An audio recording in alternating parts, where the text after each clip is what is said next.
We're gonna try that again. Hey guys, so it is the 14th of September. I've been home for 2 weeks. Well, just under 2 weeks to tomorrow.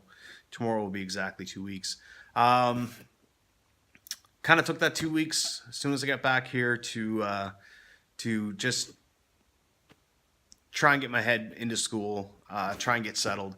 And what I want to talk about today is the drop. And um, the drop is essentially, um, well, just like it says, it's a drop. You ride a high for a while, and then when it comes to an end, whatever it is, you experience this drop at the end, or I have, and I suspect a lot of other people have too. Um, I knew it was coming.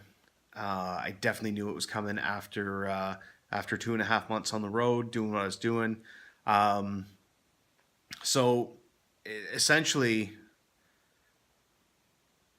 the bigger the high, the longer the experience, the more immersive the experience is. I've always found the bigger the drop is. And I've experienced it after some of these expeditions that I've done. I've experienced it after courses. I've experienced it after deployments. And I experienced it after retiring. Um, this is the kind of the big long drop is what I'm experiencing from retiring. But yeah, it's just basically, um, this. Well, I'll just look at it in terms of the ride. For 2.5 months, I was at an operational level of functioning. All day, every day. You get into what's called a battle rhythm, right? So the first week or so of riding was everything was new, everything was kind of cumbersome, it was a little frustrating. Once you get used to it, you get into what we call the battle rhythm. So, every day, posting to social media, riding, maintaining the bike, just everything falls into a routine. And I experienced that, with like long multi-day hikes, hiking for a month at a time. And the first 3 or 4 days just feel like a dog's breakfast. It's just a mess, right? And after that, you get into that battle rhythm. You get into that routine. Um, getting up every morning, cooking breakfast, breaking camp, hiking all day, setting up at the end of the day, all that good stuff. Um, it becomes your normal. And for me, for 2.5 months, my normal was riding pretty well every day, or being out and connecting with people and being on constantly. Uh, Now, to be fair, the last couple weeks of the ride, I was burned out. I was getting exhausted. Um, but again, that's still even being tired. That's still that's my normal, right? Um, so when that stopped, when I came home on the 2nd of September, um, I knew I was going to experience a drop when it ended. It's too big of an experience not to, and it's too much of a disruption. And not only is my journey coming to an end, but I'm also going back to school for the first time in 23 years. So it's a big drop and a transition. So I knew it would be a lot to deal with. That being said, I still underestimated it. Last week was rough. Last week was really rough. And it really just kind of comes with these feelings of depression and um, being unfocused and not having a purpose. And even though my purpose was school, it was just, that there was a big change in intensity. And I'll probably do another video about intensity because that's its own topic. Um, but yeah, it was just this big change, right? And I knew I'd experience a drop, but I also felt like I was holding the mirror up to myself enough on the trip that maybe it wouldn't be such a big drop. But that was wishful thinking. That wasn't the case. Really struggled last week with school. Really struggled with settling into that routine. Um, I went from riding 7 or 8 hours in a day and being on and talking to multiple people within the context of the ride to being in school all day. Only like 3 days a week. Not, so it's not even, it was not even intense. And it's not intense. And it's pretty low key and everything's pretty chill.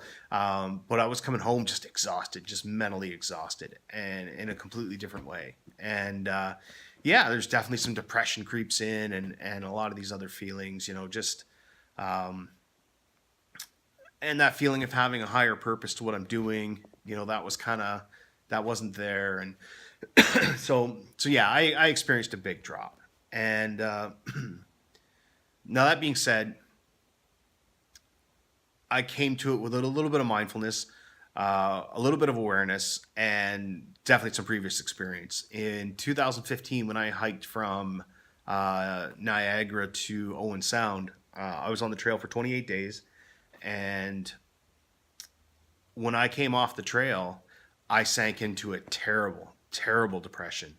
Um, and there wasn't a transition involved with that. I was just going back to my regular job, my regular life. Um, but it was such a high, and it was intense. It was like being deployed, without the possibility of or the high probability of violence. Um, but it was all day, every day, being on, getting into that battle rhythm, and leaving everything physically and mentally on the trail. Leaving everything physically and mentally on the ride that I just went on every day. And you come home and you go to, or wherever you are, you go to bed at night. You sleep the sleep of the righteously exhausted, we'll say. And social exhaustion is a very different thing, and that's what I experienced last week was social exhaustion, just being in that new environment, and being out of my element, and not being at that high level of functioning. Part of it, I'm sure, is exhaustion from the trip, and just finally crashing down off of that. So there's a bit of that involved too, but there's definitely on the mental side of things, there's a struggle there, and I just wanted to acknowledge it. Certainly, this last week has gone better. The week before that, sorry, the week of like the 4th to the 7th or 8th of September was rough. But this past week has actually, there's been a marked improvement. But I just wanted to put it out there because I know a lot of us experience these things, and I went to a peer support group last week, and I spoke to them. They wanted to know about the trip, and they were curious about that. And I spoke about that drop and the way I was feeling, and I acknowledged in that forum that I was feeling that drop a lot harder than I expected to. And if you go back a few videos when I talk about that self-denial and that minimization and all that, it's still there. I spent the last week or two riding, thinking about shooting this video, and it just never ever worked out, and it didn't feel right.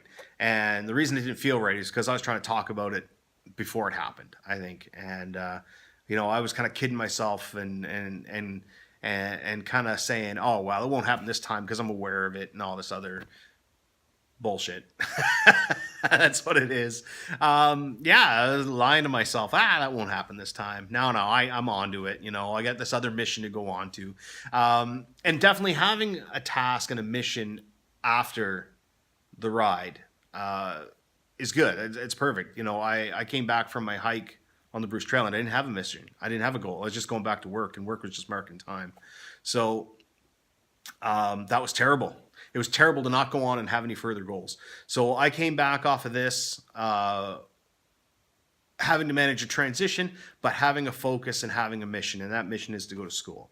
And I'm starting to settle into that now. And like I said, it's been a huge upswing in the last 7 days compared to the first 7 days that I was off the trip. So everything's definitely moving in a positive direction. I just really kidded myself about how much that drop would affect me, or how big of a drop it would be.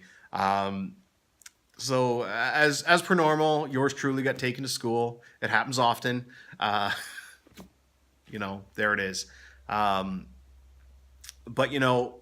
as I rode through it, definitely feeling some of that isolation and that depression. Definitely feeling that lack of energy, that lack of focus, and all those things that come with the drop.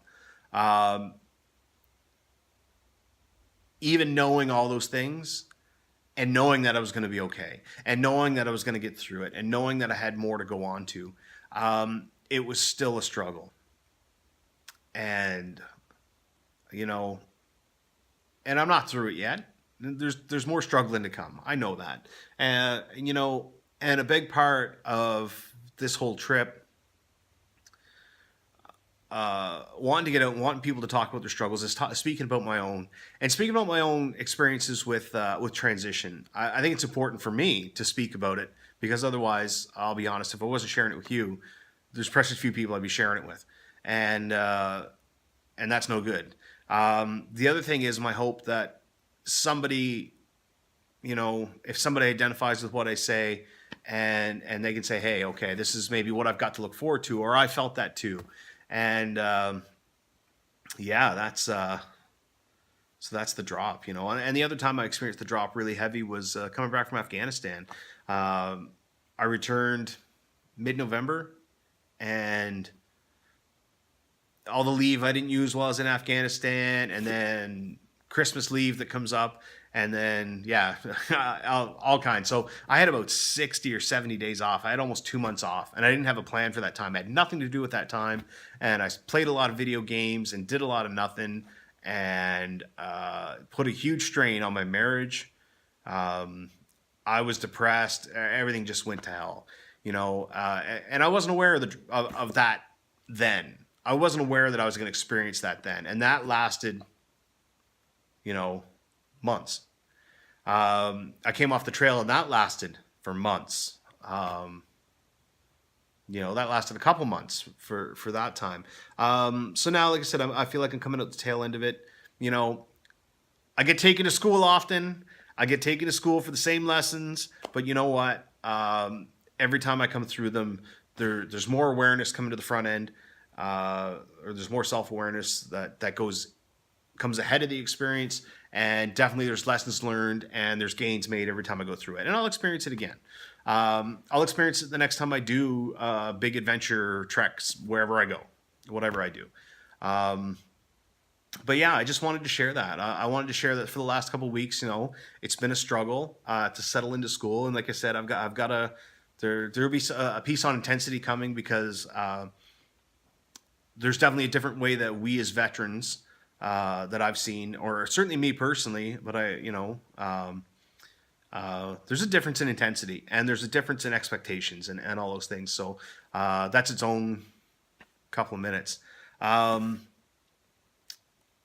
I still get a few messages here and there about the trip, from the trip. I want to say, again, thank you to everybody who's followed along. Thank you for everybody who's reached out, whether it's been through comments or direct messages, or coming out to see me. I just actually fired off a message today to a gentleman in the area here about continuing on and trying to get more veteran interviews to talk about their struggles with PTSD and transition. Just because I think we got to I want to try and keep some of those conversations rolling, and my hope is, again, that it's not just my story that matters. It's everybody's story that matters, and the more people who share that, the more we break down the stigma, and the more we end that isolation and depression, and and the silence that leads to bad things. So again, thank you to everybody for reaching out. I'm sure I'll be posting some more content. People have asked me about it. Am I going to do another ride? I feel like I might, but it won't be the same, and it won't be solo, and I don't feel like I feel like that solo effort helped to get a ball rolling, but I don't feel like there's much to be gained by me touring by myself around Canada again. I think maybe it's time to start looking at some group efforts and seeing what I can plug into, and there's talks in the works, just low level talks for some of that stuff right now. So I don't know what that'll look like, but